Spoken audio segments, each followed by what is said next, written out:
Hi folks, we're Tacitus today, Tacitus Day, your pushback channel, and thank you for joining this audio live stream. Please listen to this presentation as you would a radio broadcast. In this essay, I'd like to talk about the issue in the United States of social security. Fraud, what a name can you give it, where it's alleged thus far, and I think the numbers could go even higher, there's some in the order of 12 million people that are still dead people who are still receiving social security payments, in some cases many decades after they've died. Now, I don't know if it's all the same payment. Is it a food stamps? Is it some sort of a rent subsidy? Is it a direct payment for pension and retired people? What exactly is it? Is it all the same? Is it different? I don't know. So it's a bit hard to work out exactly what is, I suppose. For example, somebody may still be living in the place that has some sort of rent subsidy, even though the original person who signed up for it has died. There could be, say, a spouse or maybe a child. I don't know. Maybe there are other factors involved here. But on the face of it, the claim is that there are 12 million people receiving social security payments who are dead, are long dead, in fact, not like they died yesterday or something. Some of these people have been dead for decades and still receiving payments. Now, who is cashing those things? The money is deposited into an account. Who is receiving that money? Have they forged signatures? Are they pretending to be the dead person? All of these things, I suppose, require some form of investigation. Should all the payments be cut off? Should dead people be asked to reapply through the spirit world, one presumes, for the payments to be recommenced? But having a look at the whole thing, I was sort of around as a punk-ass kid in the days where databases and then relational databases were first set up, and governments around the world began to use them pretty quickly, particularly for things like welfare monitoring and tax gathering, things like that. So now it was all very new and very wow and eyebrow raising back in the day, but the companies that I worked for sent me on various courses to do this, to understand this database stuff, and I used them on a number of occasions, or supervised the people that were using them. And one of the first things, one of the most basic, is like 101, is that you look for duplicates, and this can be for whether it could be, say, something simple like sending out an invoice or posting something in the mail, like for voter registration. Could be anything at all, but you'd look for duplicates and take out the duplicates. How many times does the name Billy Bob Smith appear, and then you check that, or it's the same birth date, and so you'd go through those sorts of things.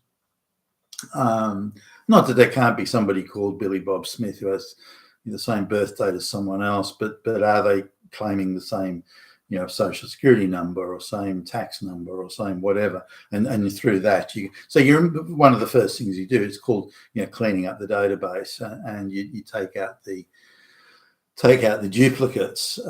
You'd also look at fairly dubious ones where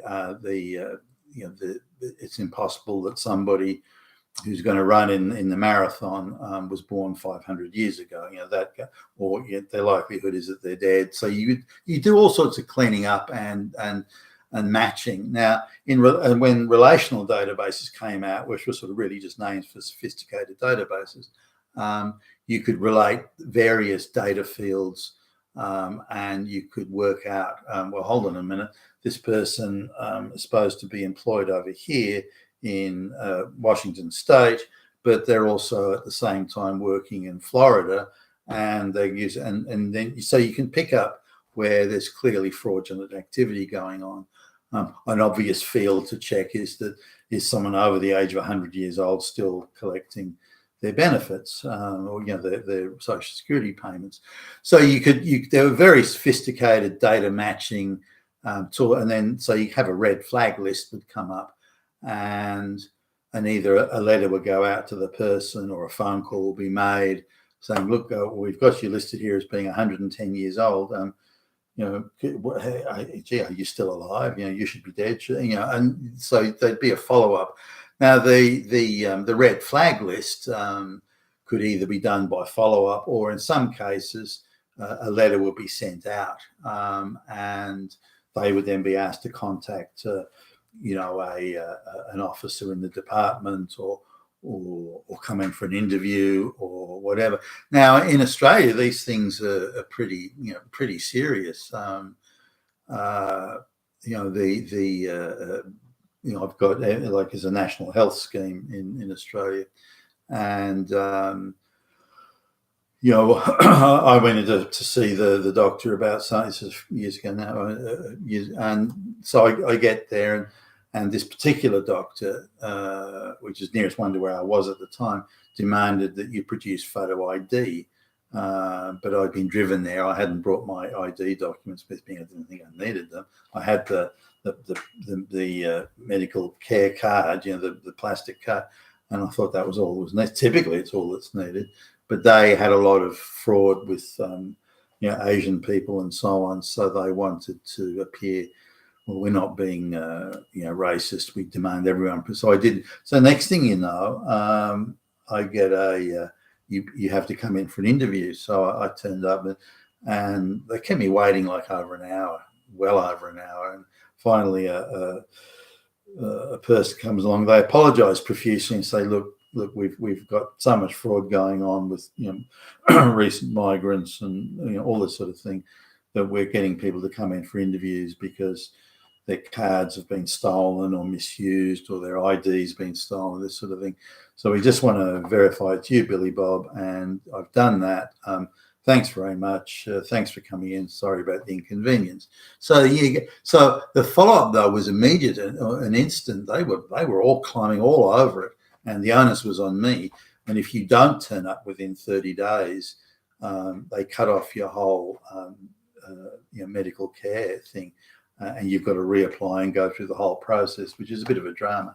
So that's how easy it is for the government if they want to stop these sorts of things. That was Australia, of course, but and chasing down tax payments and things like that. The tax office is quite brutal in their approach, and they're onto something very quickly. And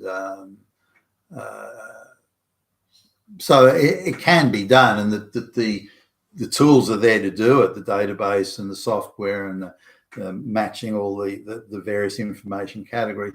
But for some reason in the United States, at the height of the computer sophisticated AI, relational databases, at the height of this capability, somehow the whole thing falls to pieces and they do none of it. So it has to be purposeful. It just can't be accidental. It just can't be, I forgot to switch it on. I didn't really notice. That's not true. For some reason, this has been done purposefully. Either they purposefully decided to ignore it, that's a possibility, or it's part of some wider purposeful plan to say pay money to illegal aliens or whatever. But some device to fraudulently shovel money into the pockets of the people they want to reward and protect. And it can't be just a Democrat thing. It has to be somewhat bipartisan here.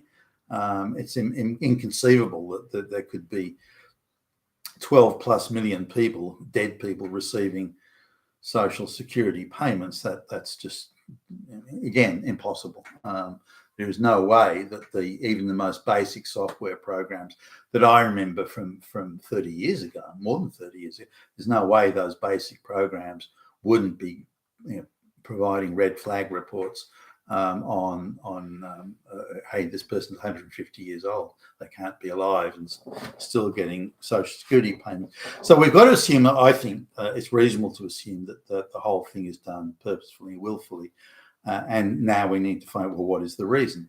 For example, these 12 plus million people, the speculation is it could be as high as 20 million people on, with dead people. And or duplicate social security numbers. So 20 million people is the speculation. I don't know if it's going to go that high. It's going to be higher than 12 million, but how far, we don't know. Were they all these mysterious Biden voters that appeared in the 2020 presidential election? how a guy who couldn't even put a coherent sentence together and didn't campaign at all gets the record of the most votes in presidential election history. I mean, excuse me, that's an impossibility. But somehow, so are all these people Biden? The dead vote. I think, are they all Biden voters or Democrat voters? Nobody in government seems particularly, or in the Congress, seems particularly enthusiastic about chasing this down. There are some people like, the Jim Jordans that talk big and tough. Oh, we're going to get to the bottom of it, and we're going to have a special committee and this, but nothing ever seems to happen.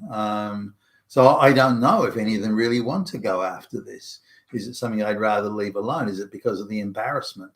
Is it because it's a testimony to the corruption and inefficiency in federal government? So as you're talking, billions upon billions of dollars every year that's being going out the door, but who's it going to? Who's cashing these checks? Who's taking this money? There needs to be an investigation into it, because it seems inconceivable to me, absolutely impossible to me, that it could be on this scale. Sure, if there's a one or two here or there, okay, fine. But the idea there's 12 plus million dead people receiving Social Security payments, I mean, it's just not possible. Even the crappiest, lowest level bullshit software could easily produce red flag reports that would fix 99.9% of that. So that the further the investigation goes, the more that we can sort of get a window into actually what's going on here. Not simply the scale of the corruption, but who's approving it, who signs on. Somebody was signing off on it, or somebody was saying, don't follow up the red flags. It's one or the other. It doesn't really matter which. But the people that did sign off on it or said, don't follow it up, just ignore it, they deserve to be, I believe, dragged in front of the courts and charged. You've been with Tassus today, your Pushback channel, and thank you for listening.